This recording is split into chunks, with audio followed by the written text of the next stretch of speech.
Hoy hay paro en los liceos de Montevideo y para entender un poquito mejor los motivos de esta medida, donde además a partir de la medida de hoy podrían tomarse otras, recibimos aquí en nuestros estudios a Natalia Leiva. Ella es vicepresidenta de la Asociación de Docentes de Educación Secundaria, ADES. Muy bienvenida, Natalia. Hola, buen día.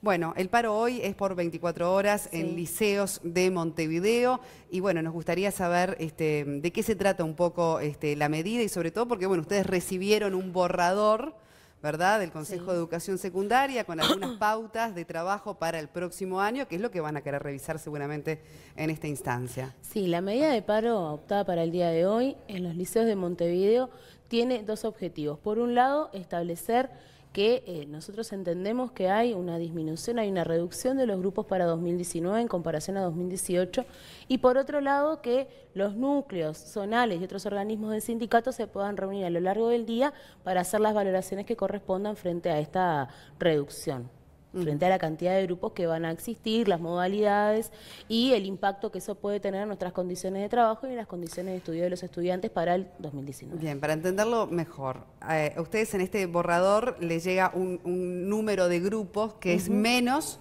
que el año anterior. Quiere decir que en las aulas van a haber más alumnos que hasta el momento. Quiere decir que el docente también va a tener que lidiar con más alumnos por clase. Puede ser esa la situación, puede ser que en algunos niveles no existan grupos para determinadas orientaciones, en el caso de bachillerato. Puede ser que en lugares donde podían tenerse grupos con menor cantidad de estudiantes y optimizar lo que son los aprendizajes y los procesos de enseñanza, eso no ocurra. Puede ser también que eso impacte en todo lo que es la organización institucional, me refiero a menos a cargos de adscripto y otros tipos de docentes de lo que es docencia indirecta. Pueden haber diferentes situaciones que impacten en los aprendizajes de los estudiantes. Nosotros entendemos que al defender las condiciones de trabajo, defendemos las condiciones de estudio de los alumnos que concurren a la enseñanza pública.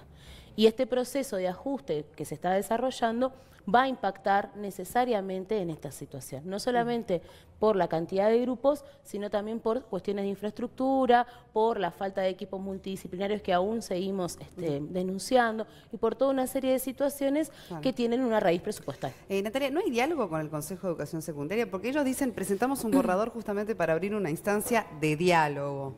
Y se toman ya medidas de paro que además en la jornada de hoy también podrían recrudecerse esas medidas más adelante. Sí, las valoraciones en torno a lo que es el borrador y a lo que son las constataciones respecto a los grupos para el año que viene, la va a realizar la Asamblea de ADES Montevideo el día de hoy en la tarde.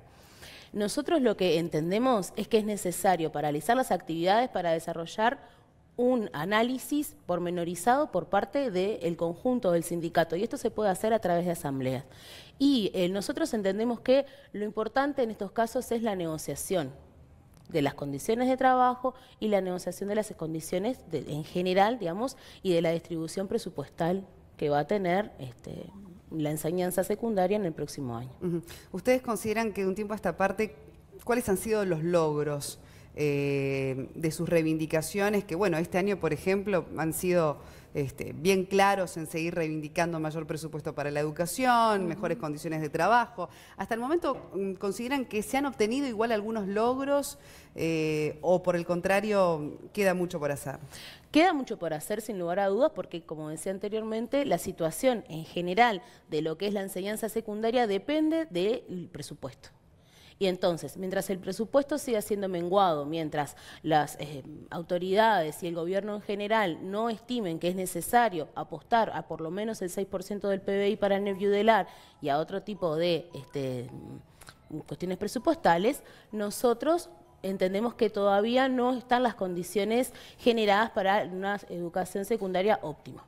Eso en términos generales. En la realidad, para que la gente lo entienda bien, digo, por supuesto que hay gente que sabe perfectamente las carencias porque las vive, ¿no? O va a un centro donde falta un profesor, o es decir, donde falta liceo, por ejemplo, el Liceo 22. O la infraestructura. Exactamente, el Liceo 22, que se encuentra ubicado en La Teja, lo comunicaron, lo denunciaron públicamente los compañeros, está funcionando en 3 locales a la espera de la construcción de un local definitivo, después de décadas décadas intentando y peleando por ese liceo, actualmente se encuentra en 3 locales distintos, con una situación muy compleja por lo que son los contenedores en los que se dictan las clases y todo lo que genera tener estudiantes distribuidos en diferentes locales, a la espera de un edificio que se tendría que construir próximamente, con empresa adjudicada y demás. Sin embargo, la lucha de los núcleos y la lucha de los zonales han logrado parciales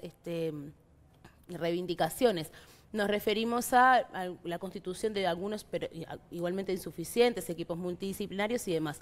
Pero es importante destacar que todo lo que se ha conquistado en este año ha sido fruto de la lucha de los sindicatos de la educación en general.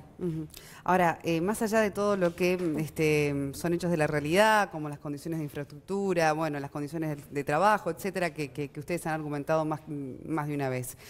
¿Qué pasa con el tema de la medida de paro, no? Porque también vemos medidas de paro cuando sucede un hecho de violencia en un centro de estudios, que determina también un paro a nivel general.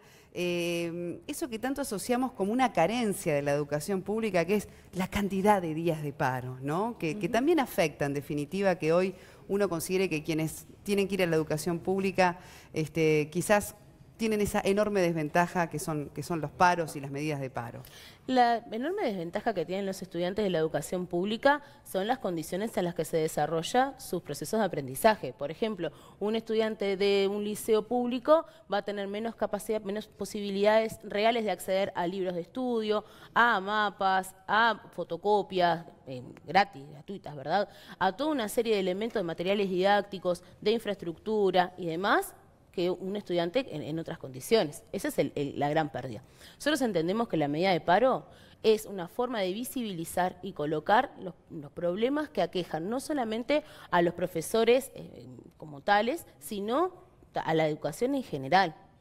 Cuando un trabajador es agredido en su lugar de trabajo, nosotros entendemos que es necesario instar a una denuncia, instar a no naturalizar determinadas situaciones. Y lo mismo sucede con lo que puede ser una reducción en lo que son los grupos u otro tipo de situaciones. Claro, lo que pasa que, bueno, en esta discusión siempre está el tema de, ¿y el estudiante?